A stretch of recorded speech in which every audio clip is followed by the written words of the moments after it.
حبايبي طلبة وطلبات تالتة اعدادي، اهلا وسهلا بيكم. تعالوا بسرعة كده مع بعض نحل امتحان يشمل من الوحدة الاولى للتالتة، امتحان مجمع. خليكم معايا. طبعا احنا كلنا عارفين ان اول سؤال في الامتحان بيجي dialogue اللي هو المحادثة عندي هنا ما بين اتنين. A tourist is talking to a policeman.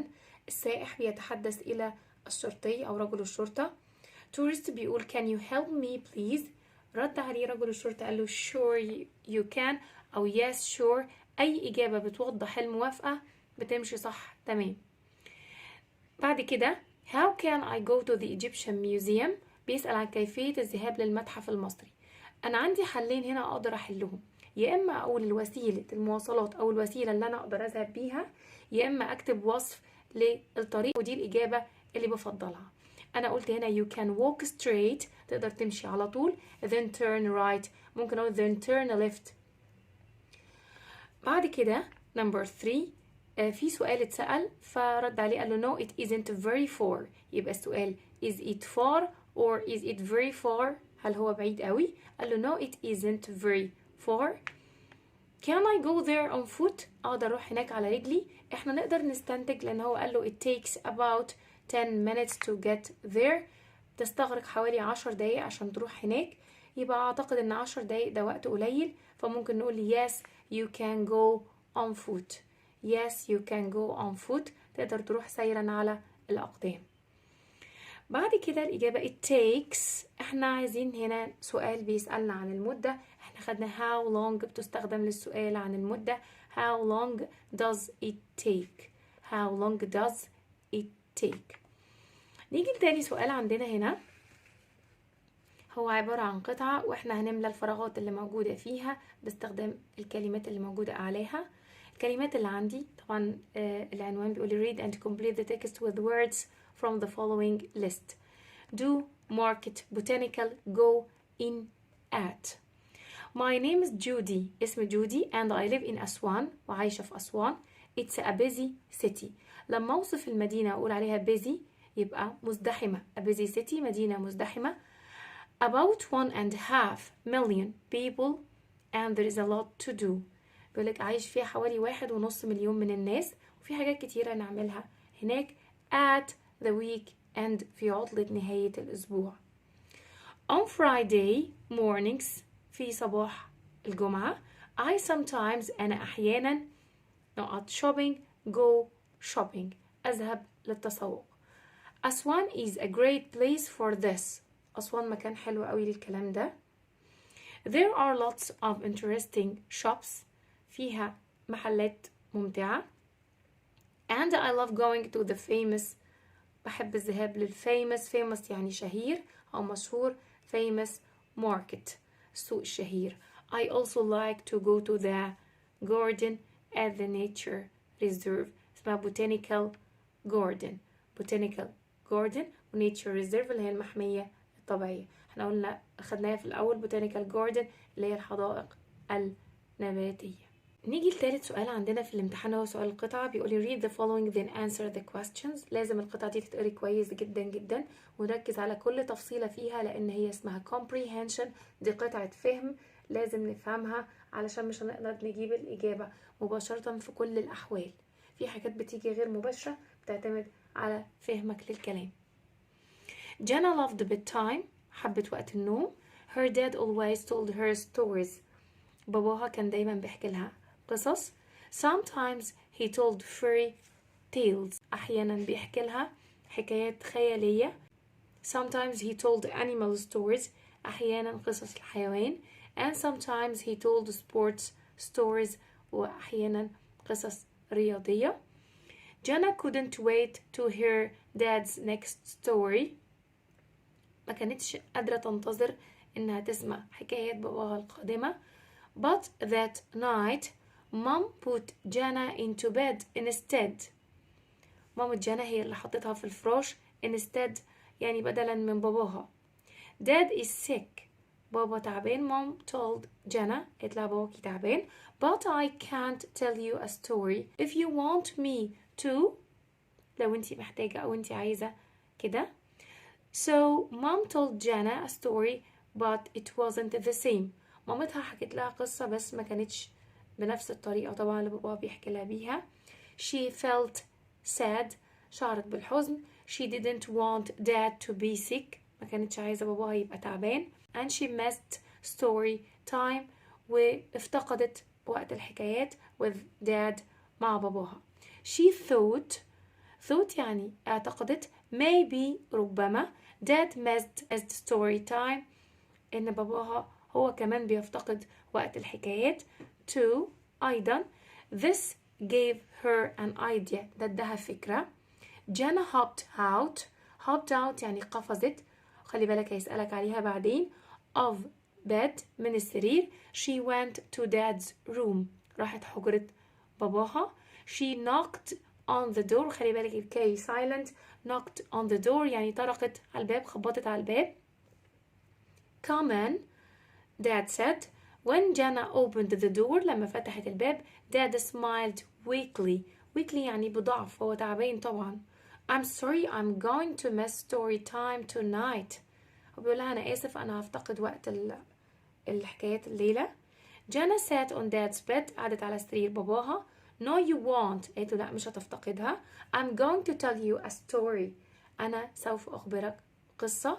so Jana told dad a story about a castle، حكت له حكاية عن الكاسل قلعة. a dragon اللي هو التنين and princess، طبعا احنا ممكن نستنتج نوعية الحكاية دي ايه.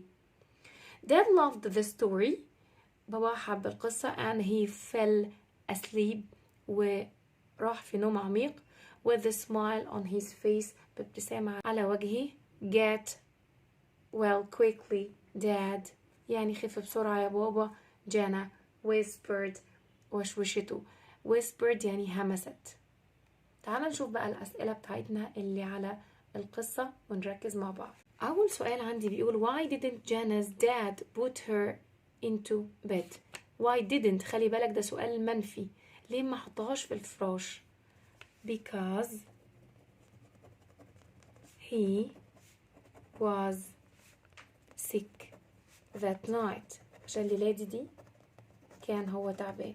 ممكن استخدم sick، ممكن استخدم ill، هم نفس المعنى. number 2 why did Jana go to her dad's room؟ ليه جانا راحت حجرة باباها؟ أنا شايفة because she thought he missed the story time، عشان هو مفتقد الستوري تايم. number 3 who fell asleep at the end of the story؟ مين اللي راح في نوم عميق في نهاية القصة؟ her dad، أو ممكن نقول Jana's dad. معايا بقى كده نشوف أسئلة اللي choose the correct word from A, B, C or D. number 1 what type معناها ما نوع. what type of story did Jana tell her dad؟ ايه نوع القصة اللي أخبرتها لباباها أو اللي حكيتها لباباها؟ أنا شايفة إن هي a fairy tale، قصة خيالية. number 5 where does the beginning of the story take place؟ أولا where معناها أين، وbeginning البداية، بداية القصة، بيسأل على مكان بداية القصة. take place معناها تحدث، يبقى بداية القصة كان مكانها فين؟ أنا شايفة طبعا من قراية القطعة in Jana's bedroom، في حجرة جانا. number 6 the underlined word hopped out، الكلمة اللي كان تحتها خط في القطعة اللي أنا شاورت لها من شوية. hopped out means took out، put out، covered، jumped out. الإجابة jumped out يعني قفزت. نيجي لرابع سؤال عندنا في الامتحان اللي هو سؤال choose. بيقولي to make an adjective، عشان أكون صفة from the verb use. طبعا احنا عارفين use معناه يستخدم، ولما هنحوله لصفة هيبقى المعنى فيه اختلاف. we add، طبعا عشان نكون صفة والصفة فيها use هتبقى useful اللي هي معناها مفيد، هنحط full، المقطع full، F-U-L، useful. number 2 The word bros احنا طبعا واخدينها مقترنة بكلمة اسمها cons. Pros and cons have the same meaning as. كلمة pros يعني مميزات وcons كانت عيوب. كان ليها معنى تاني اللي هي advantages اللي هي مميزات. يبقى pros نفس معنى advantages. Number 3. The antonym of the word free. antonym يعني مضاد أو opposite عكس كلمة free. أولا نركز هي كلمة free دي معناها إيه؟ ليها معنيين، يا إما مجاني يا إما حر. خلينا دلوقتي في الصفة مجاني عشان دي اللي احنا هنحتاجها. يبقى عكس كلمة مجاني مدفوع له اللي هي paid. Number 4. To give the opposite of the word popular we add at the beginning of it. نحط ايه في بدايتها عشان ندي عكسها؟ طبعا unpopular. unpopular. Number 5.